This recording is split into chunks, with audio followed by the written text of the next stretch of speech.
Lunes 30 de junio y estamos en el día después de las primarias oficialistas con cifras que uno podría decir que las redes sociales acertaron esta vez y también las encuestas, aunque posiblemente de una manera un poco más aplastante. Janet Jara tuvo el 60% de los votos y el candidato del partido del presidente Gonzalo Vinter no alcanzó el 10%. Es parte de lo que vamos a estar conversando ahora junto a nuestro invitado en este programa especial de The Clinic con Axel Callis, director de Tu Influyes, sociólogo y analista electoral. ¿Cómo estás, Axel? Y académico en la Universidad Central también, y de la Católica, bueno, hay otras cositas.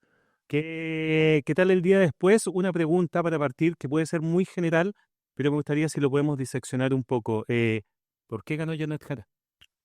Janet Jara, a ver, gana primero por sus atributos personales. eh, yo creo que ella de una u otra forma encarna y logró generar una característica que yo creo que es de las más escasas en política, que es credibilidad en un ámbito. La gente le cree, la gente que vota por ella, su entorno le cree. Y después la encuentran cercana. Esas dos cosas son bastante escasas.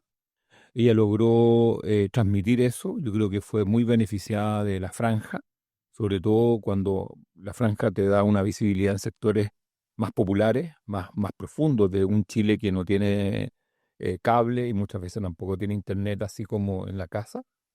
Y por lo tanto están de una otra forma obligados a ver la franja porque en televisión abierta. Y por otra parte, tiene logros un gobierno escaso de logros, los pocos que tiene son de ella. El tema de las 40 horas es lejos, nosotros en Tu Influye lo hemos preguntado varias veces, y cuando las personas hablan de posibles legados de este gobierno, siempre nombran, antes que la reforma previsional, las 40 horas.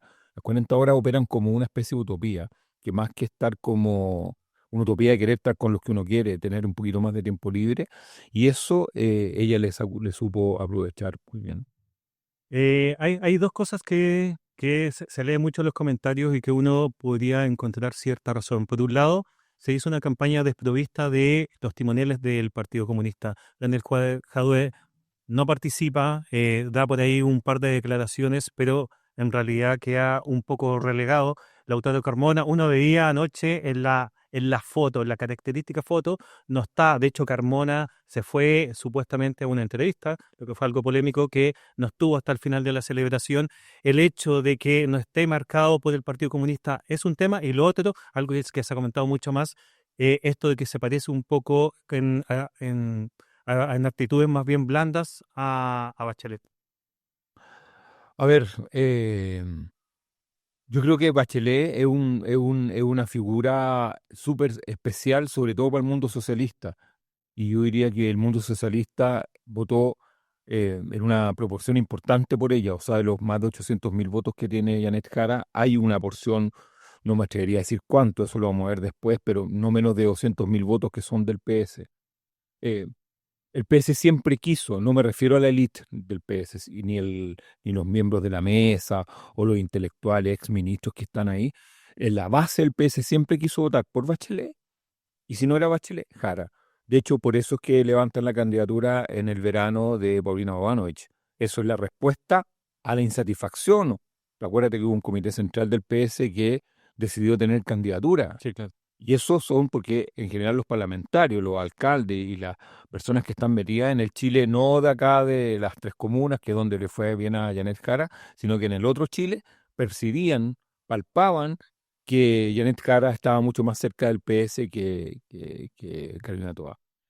Em, la ausencia de los, llamémosle, los hombres fuertes del PC, yo creo que en alguna medida se fue generando un contrapunto interesante para Janet Jara, porque de una u otra forma la malignidad, entre comillas, de Jadwe y Carmona en términos de ser incorrectos para la campaña, por tratar de meter la agenda comunista dentro de una campaña presidencial, al final le terminó jugando a favor a Janet Jara porque pudo diferenciarse del partido o de ellos, de estos personajes, porque siempre hay que pensar, o mejor, no olvidar, que toda campaña necesita villanos.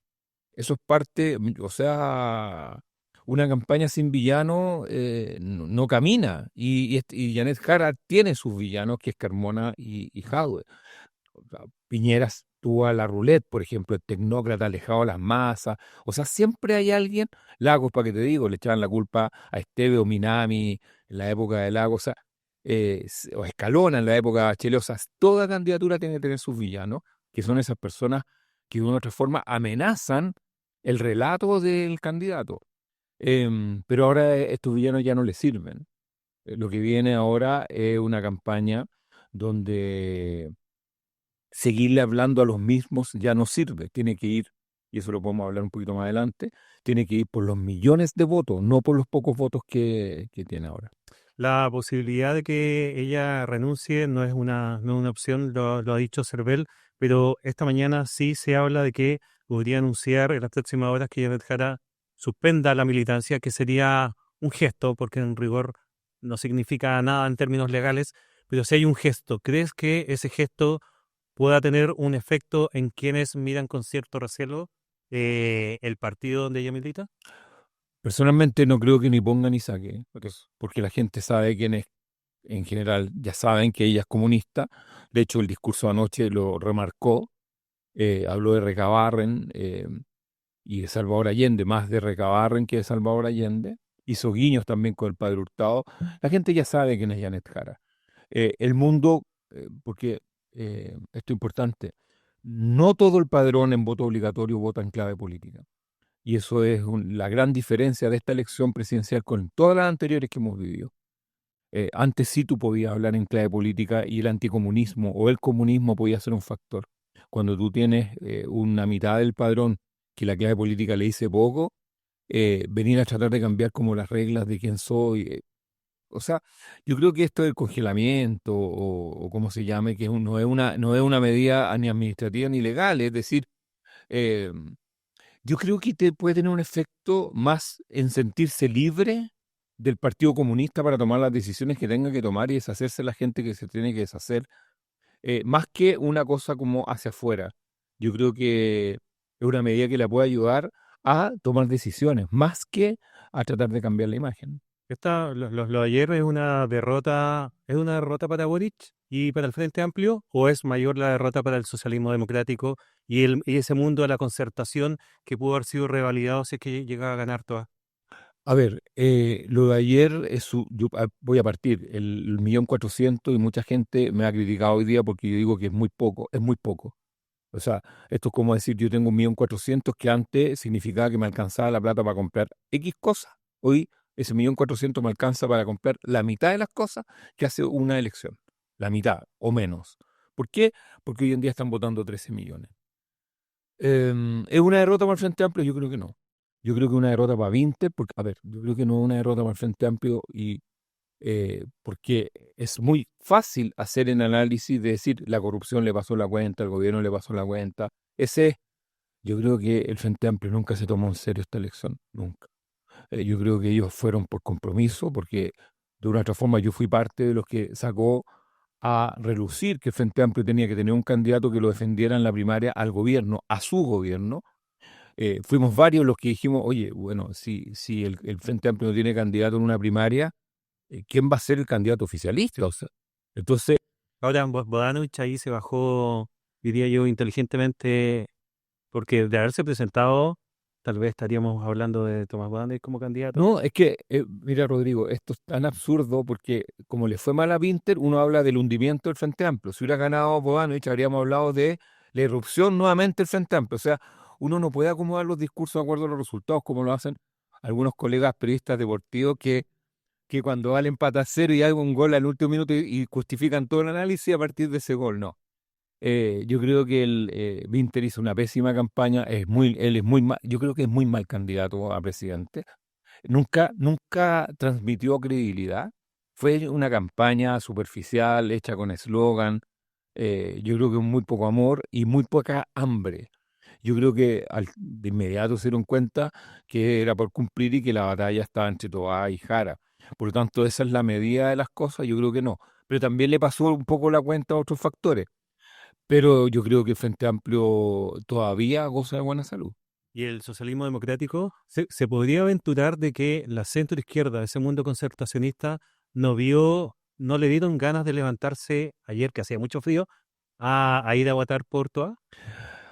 Oye, que me hacía una pregunta muy compleja, porque el problema es que el socialismo democrático, lo poco que le queda, el socialismo democrático tiene mucho menos votos que presencia. O sea, es, es como, no hay una consistencia entre los votos que tiene y la participación mediática que tiene o la participación en el gobierno. O sea, porque es un partido, o son varios partidos que han acumulado varios parlamentarios, figuras, ministros que han tenido mucha experiencia. Yo creo que el problema que tiene es que con el frío de ayer, el socialismo democrático, lo poco que le queda, no se levantó porque la población que se debe levantar es mayor. O sea, no es un tema, es un tema de la naturaleza de la vida. El voto más duro está sobre los 65, 70 años del socialismo democrático. Y ayer hacía mucho frío, entonces uno puede decir, ¿eso puede haber afectado? Sí. ¿Cambiaba el resultado? No, para nada. ¿Toa era mala candidata? Yo creo que era una muy mala candidata. ¿Por qué? Porque no, o sea, em, hoy todo se juega en clave emoción, en clave sensibles. Yo creo que era una extraordinaria candidata desde el punto de vista de la razón, pero yo diría que no más del 5 o 10% de la gente vota con la cabeza y con los programas y con las ideas y la experiencia. ¿Y La mayoría de la gente vota con la guata, perdón, entre comillas. Ojalá que no me corten la frase que diga que candidata toda era muy mala, sino que pongan lo que viene después. Lo digo así siempre, yo no tengo drama con eso, pero ella era, claro, ella venía de un gobierno, o sea, donde le tocaba el peor de todos los ministerios, que es el tema de la seguridad. Así como Janet Jara solo construyó buenas noticias, Carolina Toa solo contuvo los problemas que tenía el país. Toa, al momento en que cuenta de que está en una relación con Marcel, uno lee ahí que estaba la posibilidad de ablandar un poco su imagen, por cómo estaba remetiendo Jara, pero no la alcanzan, ¿verdad, no? No, porque el problema de Toa es el mismo problema que tiene Evelyn Matei. Son demasiado conocidas y por lo tanto los que van entrando desde el desconocimiento al conocimiento son casi nadie, muy poco. O sea, todo el mundo conoce a Evelyn Matei, todo el mundo conoce a Carolina Toa y casi todo el mundo conoce a José Antonio Cast. Entonces, eh, cuando a ti te conocen demasiado, tus campañas tienen que tratar de hacer cambiar a personas que ya te conocen, que es distinto a instalar una primera buena impresión en aquellos que no te conocen.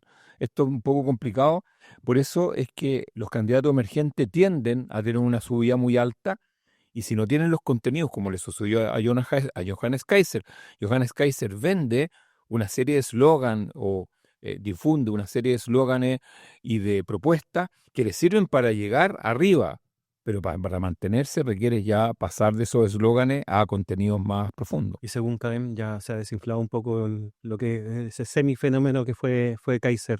Aparece, y voy a salir un poco de lo que fue ayer, pero los resultados de la última Cadem son bien sorprendentes de que Parisi habría alcanzado a Matei. ¿Te parece que esa es una foto actual y de dónde irrumpe Parisi por ese 10% que la siguen a Cadem? A ver, no puedo hablar porque soy miembro de la IM, de la Asociación de Investigadores de Mercado, donde estamos todos y cada vez no está, entonces no podemos hablar ni con Valdivieso, no hablamos mucho de otras encuestas que no estén asociadas. Sí. Nos pelamos entre nosotros, pero no podemos. Pero ¿crees que realmente hay una irrupción nuevamente de Parisi? A ver, París siempre es una buena estación hay candidatos que son estacionables, no sé si me explico, o sea que uno puede estar un rato, o sea, como hay candidaturas que te permiten esperar otras, Matei, Toa, te permiten, sí, Matei, hasta que no aparezca alguien nuevo.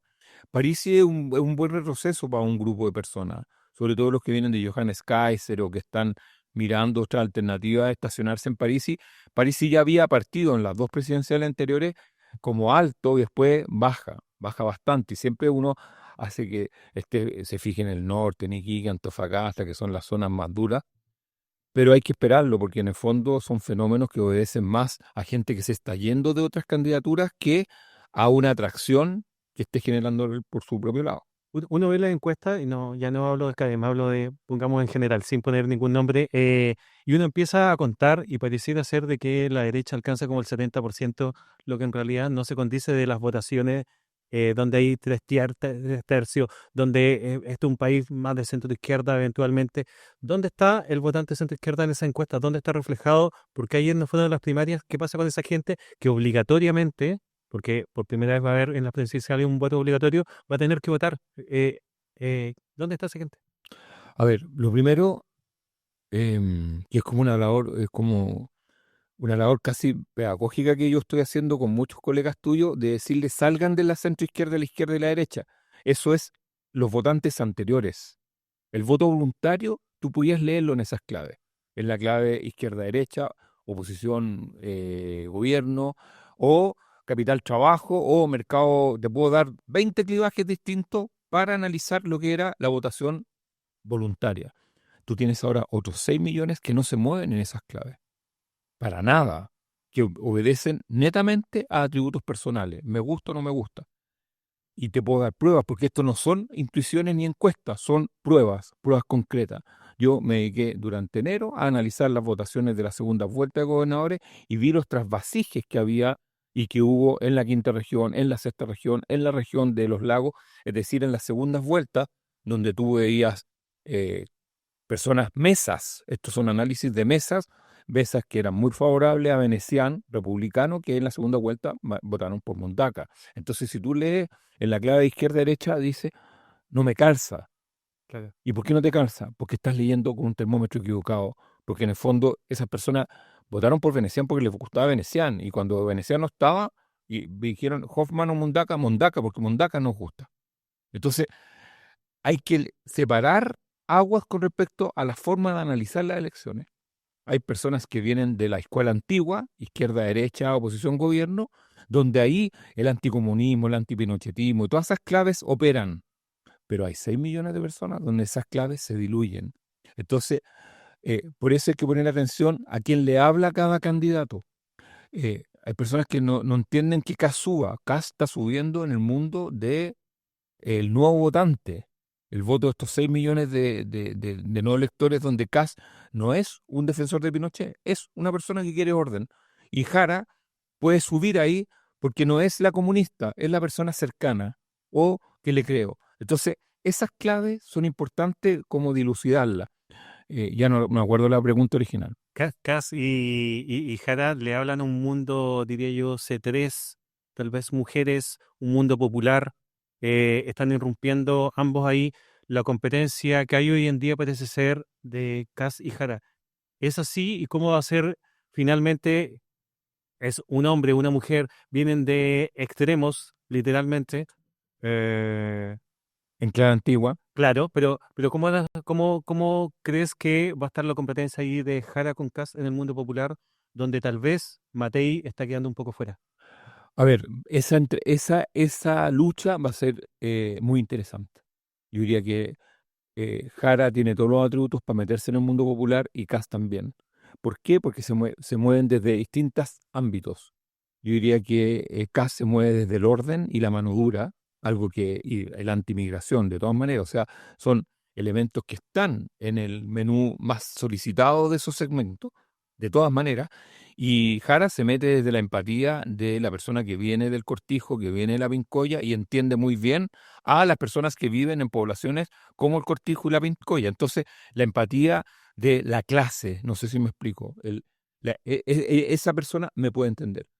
Entonces va a ser una lucha de atributos eh, de fe que van a tener que buscar, o sea, que van a tener que entregar los electores a personas, no a partidos. El que está votando del mundo popular por Kast o por Jara, no está votando por el PC o el Partido Republicano, están votando por las personas. Y obviamente que Jara y Kast, o sea, no me cabe duda que esta semana se van a poner de acuerdo, no sé si ellos para dejar fuera a Matei y a Parisi. O sea, porque es parte del manual de toda campaña, que es cuando hay dos candidatos que se despegan, tienen que anular al tercero. ¿Y cómo lo anulan al tercero? Dejando que hable solo. Hace 4 años atrás hablábamos de que Jadwe y Lavín eran los que iban a competir. Finalmente terminó siendo Kast y Boric. Hasta hace, diría yo, 2 meses atrás hablamos que Toá y Matei iban a ser que iban a cambiar. ¿Crees tú, en tu experiencia, que este escenario, estamos terminando el mes de junio, de aquí a noviembre, pueda volver a cambiar? ¿O te parece que ya quedó asentado de que Kast y Jara realmente es la competencia que viene? Uh, Está interesante porque, a ver, si, a ver, Jara tiene un potencial para pasar a segunda vuelta alto. ¿Por qué? Porque concentra a 8 partidos, 9 partidos, y lo más probable es que pueda concentrar a la democracia cristiana, me imagino. Por lo tanto, tiene que construir los millones que le faltan para pasar a segunda vuelta. Eso es complejo, porque se le va a dejar caer todo el discurso anticomunista. Ahora, si ella no engancha, cosa que no estoy seguro que no enganche, porque ella ya está hablando de la ultraderecha, Claro. por lo tanto, él está hablando a la gente política. Si ella sigue hablando de la ultraderecha, los otros van a hablar de la ultraizquierda. Y esa clave no le conviene ni a Kast ni a Jara. Eh, por lo tanto, si los dos no cometen errores, ellos deberían ser los que supuestamente pasen a segunda vuelta. Y ahí vamos a tener algo insospechado. Vamos a tener un plebiscito como la de 88 entre Pinochet y el comunismo. O sea, una cosa sacada de la literatura latinoamericana. Axel, para terminar, ¿por qué parece ser, por un lado, por lo que entiendo en tu análisis, no va a ser tanto una competencia de ideas, sino de atributos blandos, que en las primeras que ocurre, sobre todo en los tiempos de Bachelet 1, por ejemplo? eh, y en ese sentido parece ser que Kast es un personaje que la gente conoce un poco más. Conocemos a su familia, conocemos a su hijo, en cambio sabemos poco de la familia de Jara y su pareja, o hijos, o mamá, etcétera. En ese sentido, ¿cuál es el techo que le ves a Jara? Y si le alcanza para llegar a una segunda vuelta, porque hay mucha gente que dice que no daría para una segunda vuelta. A ver, no es por hacerle una consultoría a Jara, pero, a ver, Jara ayer ganó el torneo de segunda división. Claro. Y a los que nos gusta el fútbol sabemos que hay jugadores de segunda división y hay jugadores de primera división. Y en esta semana ella debería de tomar una decisión de decir, me quedo con los jugadores de segundo en primera, con lo cual eso es un fracaso absoluto, porque, perdón que me extienda, uno en segunda división tiene jugadores más viejos, tiene jugadores mañosos, tiene cabros jóvenes que la corren, es decir, tiene una mezcla que te permite jugar en los pocheros y ganar partidos. Pero cuando tú esos jugadores los llevas a primera división, hacen agua, porque es otro. Jara en esta semana tiene que decidir si quiere rescatar alguna de esas figuras y llevarla a la primera división, con lo cual el fracaso está garantizado, o decir, ok, tengo que partir con una campaña profesional de primera división. Y para eso tiene que elegir gente que no necesariamente son sus amigos. O sea, son personas que me imagino que están ahí, me imagino que alguien de afuera. Y ahí es muy fría esa relación. O sea, son relaciones no tan apapachadas, si se puede decir, desde el punto de vista. Y esas decisiones las tiene que tomar. Y por otra parte, Cass, lo que hace es que Cass ha tenido a Matei. Entonces Cass se ha servido de todos los errores de Matei y ha sido como el que va corrigiendo lo de Matei. Matei que ha hecho una campaña más dura que Cass en muchos ámbitos. Entonces, una vez que queden los dos solos, si es que los dos quedan solos y Matei se hunde o está ahí, eh, va a ser un cruce, yo creo que puede ser un cruce de muchos slogans si es que se pierden, porque si los dos entienden que sus atributos son los importantes y no los mensajes como políticos, porque la gente, en general, el gran electorado, ya no cree mucho en la idea, en las promesas, le cree muy poco cuando dicen que va a suceder algo que realmente no termina. Entonces hay mucho escepticismo en la opinión pública. Y por eso es que las personas buscan personas, o sea, eh, buscan a alguien que de una otra forma los represente un poquito más en esta crisis de credibilidad que existe. Entonces, si tú me dices, ideas van a ser importantes, sí, pero como un complemento de la opción que tú ya tienes. Es decir, me gusta y construyo el arsenal de argumentos para sostener el favoritismo que tengo, pero no al revés. No es, me gusta la propuesta económica de José Antonio Kast y por eso es que eso es de las 3 comunas o las 5 comunas del Barrio Alto, La que ganó a toda donde ganó toda. la noche. Muchas gracias, Axel. Gracias por estar con nosotros. Y nosotros nos encontraremos en una próxima oportunidad en este especial de Clinic de Primaria Oficialista 2025. Buenas tardes.